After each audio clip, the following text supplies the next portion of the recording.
আজ সকালে চট্টগ্রাম বন্দরে পাওয়া গেছে বিপুল পরিমাণ অস্ত্র যা ইউনূস সরকার গোপনে আনছিল আওয়ামী লীগ কর্মীদের দমন করতে এবং ১৬ ডিসেম্বর শেখ হাসিনা ফিরলে তাকে হত্যা করার ষড়যন্ত্র করছিল। গতকাল রাতে বিএনপির শীর্ষ নেতারা গোপন বৈঠক করে সিদ্ধান্ত নিয়েছে যে তারা ইউনূসকে ত্যাগ করে আওয়ামী লীগের সাথে নতুন জোট গঠন করবে, কারণ তারা বুঝতে পেরেছে ইউনূস সরকার ব্যর্থ এবং দেশকে ধ্বংসের দিকে নিয়ে যাচ্ছে। আজ ভোরে বরিশালে হাজার হাজার মানুষ রাস্তায় নেমে এসে শেখ হাসিনার ছবি হাতে মিছিল করেছে এবং স্লোগান দিয়েছে, শেখ হাসিনা তুমি ফিরে এসো, দেশ বাঁচাও, আওয়ামী লীগ জিন্দাবাদ, এবং ইউনূস সরকারের পতন চেয়েছে।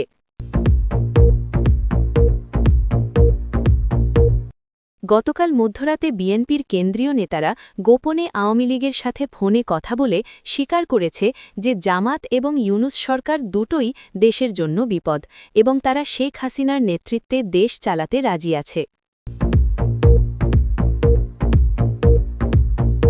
গতকাল মধ্যরাতে খুলনায় আওয়ামী লীগের বিশেষ বাহিনী যারা জুলাই আন্দোলনে গুলি করে পুলিশ মেরেছে তাদের ৫ জনকে ধরে ফেলেছে এবং তারা স্বীকার করেছে বিদেশি গোয়েন্দা সংস্থা তাদের ট্রেনিং এবং অস্ত্র দিয়েছিল। গতকাল রাতে আওয়ামী লীগের হিট স্কোয়াড জুলাই আন্দোলনের ১০ জন প্রধান নেতাকে খুঁজে বের করে তাদের বিদেশি মাস্টারদের নাম এবং কত টাকা নিয়েছে তার পূর্ণ তথ্য বের করেছে এবং শীঘ্রই সব প্রকাশ্যে আনা হবে। আজ সকালে আন্তর্জাতিক গোয়েন্দা সংস্থা প্রকাশ করেছে যে জুলাই আন্দোলনের প্রধান ছাত্র নেতাদের দুবাই এবং লন্ডনে কোটি কোটি টাকার সম্পত্তি রয়েছে এবং তারা বিলাসবহুল জীবনযাপন করছে, যা প্রমাণ করে তারা গরিব ছাত্রদের নামে ধনী হয়েছে। গতকাল রাতে আওয়ামী লীগের গোয়েন্দা ইউনিট ইউনূস সরকারের ৩ জন উপদেষ্টার বিদেশে পালানোর টিকিট এবং গোপন পাসপোর্টের তথ্য পেয়েছে, যা প্রমাণ করে তারা জানে তাদের পতন আসন্ন এবং দেশ ছেড়ে পালানোর প্রস্তুতি নিচ্ছে। গতকাল রাতে ঢাকায় বিএনপির শীর্ষ নেতারা গোপন বৈঠক করে চূড়ান্ত সিদ্ধান্ত নিয়েছে যে তারা ইউনূসকে সম্পূর্ণভাবে ত্যাগ করে আওয়ামী লীগের সাথে নতুন রাজনৈতিক জোট খুঁজবে, কারণ তারা জানে ইউনূস তাদেরও ধ্বংস করে দেবে। গতকাল মধ্যরাতে ভারতীয় গোয়েন্দা সংস্থা আওয়ামী লীগকে জানিয়েছে যে তারা ১৬ ডিসেম্বর বিজয় দিবসে শেখ হাসিনাকে বিশেষ বিমানে ঢাকায় পৌঁছে দেবে এবং সেনাবাহিনী তাকে পূর্ণ নিরাপত্তা দেবে, কারণ সেনাপ্রধান বুঝেছেন দেশ বাঁচাতে হলে আওয়ামী লীগ দরকার।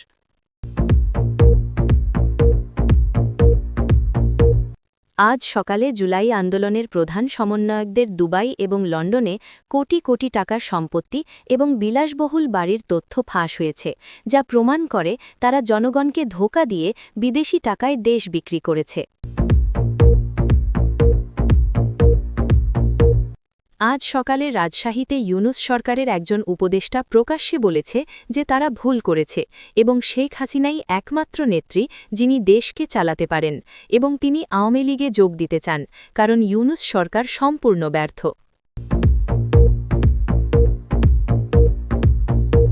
আজ ভোরে সিলেটে ইউনূস সরকারের সমর্থক ছাত্রদের সাথে আওয়ামী লীগ কর্মীদের তীব্র সংঘর্ষ হয়েছে এবং জনগণ আওয়ামী লীগের পক্ষে দাঁড়িয়ে ইউনূস সমর্থকদের মারধর করে তাড়িয়ে দিয়েছে, কারণ তারা বুঝেছে কারা দেশের আসল বন্ধু। আজ ভোরে ঢাকা বিশ্ববিদ্যালয়ের ছাত্র আন্দোলনকারীদের গোপন ব্যাংক অ্যাকাউন্টে বিদেশ থেকে আসা কোটি টাকার লেনদেন ধরা পড়েছে, যা প্রমাণ করে তারা বিদেশি শক্তির দালাল এবং টাকার বিনিময়ে দেশকে অস্থিতিশীল করেছে।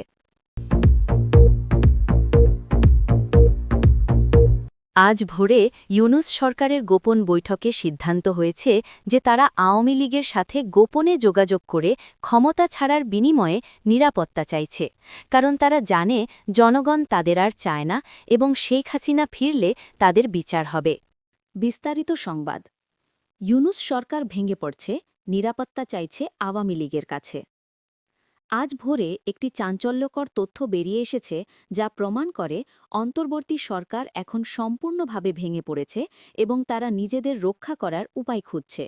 গতকাল গভীর রাতে ইউনূস সরকারের ৩ জন প্রধান উপদেষ্টা এবং ২ জন সমন্বয়ক একটি অত্যন্ত গোপনীয় বৈঠক করেছে, যেখানে তারা আলোচনা করেছে কিভাবে আওয়ামী লীগের সাথে যোগাযোগ করে একটি নিরাপদ প্রস্থানের ব্যবস্থা করা যায়। এই বৈঠকের তথ্য আওয়ামী লীগের গোয়েন্দা ইউনিটের হাতে এসেছে এবং তারা জানিয়েছে যে ইউনূস সরকারের লোকেরা এখন ভয়ে আছে, কারণ তারা জানে জনগণ তাদের আর সমর্থন করছে না এবং শেখ হাসিনা ফিরলে তাদের বিচার হবে। বৈঠকে উপস্থিত একজন উপদেষ্টা বলেছিলেন, আমরা বুঝতে পারছি যে আমরা বড় ভুল করেছি, জনগণ আমাদের চায় না, প্রতিদিন পরিস্থিতি আরও খারাপ হচ্ছে, আমাদের এখন বেরিয়ে আসার একটা পথ দরকার। আওয়ামী লীগ যদি আমাদের নিরাপত্তা দেয় তাহলে আমরা শান্তিপূর্ণভাবে ক্ষমতা ছেড়ে দিতে রাজি আছি। আওয়ামী লীগের একজন সিনিয়র নেতা এই তথ্য নিশ্চিত করে জানিয়েছেন যে ইউনূস সরকারের কয়েকজন লোক গোপনে তাদের সাথে যোগাযোগ করেছে এবং নিরাপত্তার বিনিময়ে ক্ষমতা ছাড়তে চায়। তিনি বলেন, তারা জানে তাদের দিন শেষ, তারা জানে জনগণ তাদের প্রত্যাখ্যান করেছে, তারা জানে শেখ হাসিনা ফিরে আসছে এবং তারা ভয় পাচ্ছে, তাই তারা এখন আমাদের কাছে এসে ভিক্ষা চাইছে। সূত্র জানায় যে ইউনূস সরকারের এই উপদেষ্টারা আওয়ামী লীগের কাছে প্রস্তাব দিয়েছে যে তারা যদি তাদের এবং তাদের পরিবারের নিরাপত্তা নিশ্চিত করে তাহলে তারা শান্তিপূর্ণভাবে ক্ষমতা ছেড়ে দেবে এবং শেখ হাসিনার ফিরে আসার পথ সহজ করে দেবে। তারা এটাও বলেছে যে তারা জুলাই আন্দোলনের প্রধান নেতাদের সব তথ্য দিতে রাজি আছে, যাতে আওয়ামী লীগ তাদের বিচার করতে পারে। আওয়ামী লীগ এখনও এই প্রস্তাবে সরাসরি কোনো মন্তব্য করেনি, কিন্তু তাদের একজন নেতা বলেছেন, আমরা দেখছি বিএনপি এখন বুঝতে পারছে তাদের ভুল। আমরা সব সময় বলেছি দেশের স্বার্থে সবাই মিলে কাজ করা উচিত। যদি বিএনপি সত্যি অনুতপ্ত হয়ে দেশের জন্য কাজ করতে চায় তাহলে আমরা ভেবে দেখতে পারি।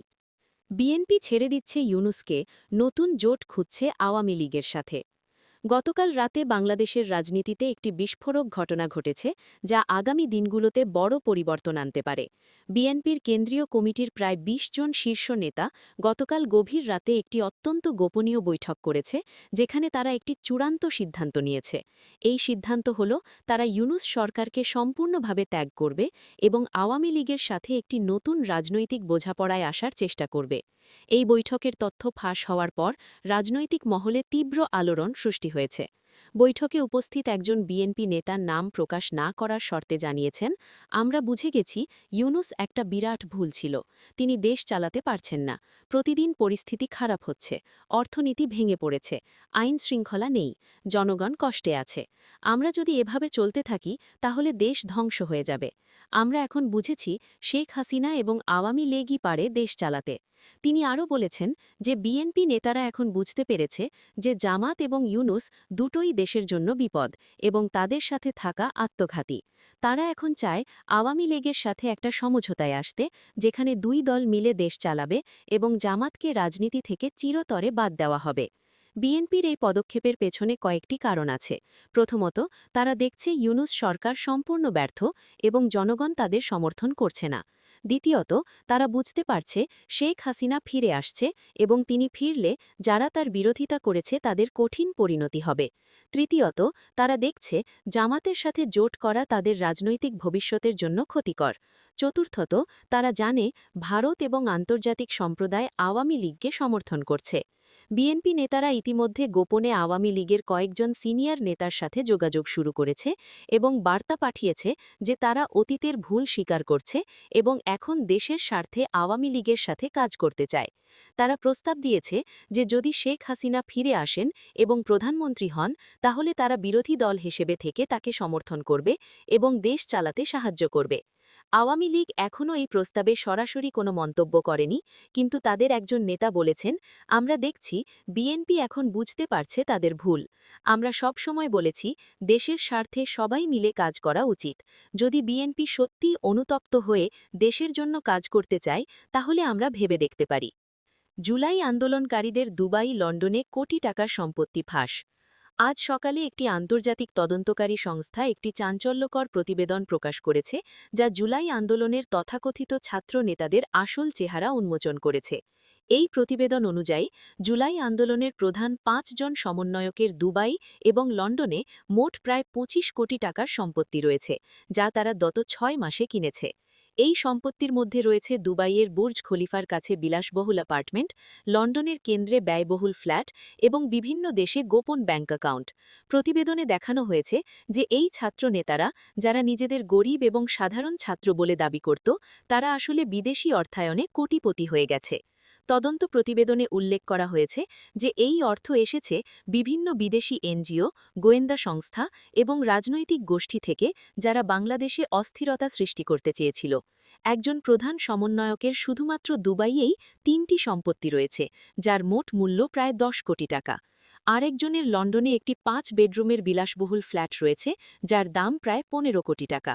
প্রতিবেদনে তাদের ব্যাংক স্টেটমেন্ট দেখানো হয়েছে, যেখানে দেখা যাচ্ছে তারা প্রতি মাসে লাখ লাখ টাকা খরচ করছে বিলাসবহুল জীবনযাপনে। তারা ৫ তারা হোটেলে থাকছে, দামি গাড়িতে চড়ছে এবং ব্র্যান্ডেড জিনিসপত্র কিনছে। আওয়ামী লীগের একজন নেতা এই প্রতিবেদনের প্রতিক্রিয়ায় বলেছেন, আমরা প্রথম দিন থেকেই বলছিলাম এই তথাকথিত ছাত্র আন্দোলন আসলে একটা বিদেশি ষড়যন্ত্র। এখন প্রমাণ পাওয়া গেছে, এরা কোনো ছাত্র নেতা নয়, এরা বিদেশি টাকায় পোষা দালাল। এরা গরিব ছাত্রের নামে নিজেরা কোটিপতি হয়ে গেছে। এদের বিচার হওয়া উচিত। জনগণ এই খবর শুনে ক্ষুব্ধ হয়েছে এবং সোশ্যাল মিডিয়ায় তীব্র প্রতিক্রিয়া দিচ্ছে। অনেকে বলছে তারা এই ছাত্র নেতাদের বিশ্বাস করে ধোঁকা খেয়েছে এবং এখন তাদের আসল রূপ দেখে হতাশ হয়েছে। আওয়ামী লীগ দাবি করছে শেখ হাসিনা ফিরলে এই সব দালালদের বিচার করা হবে এবং তাদের সব অবৈধ সম্পত্তি বাজেয়াপ্ত করা হবে।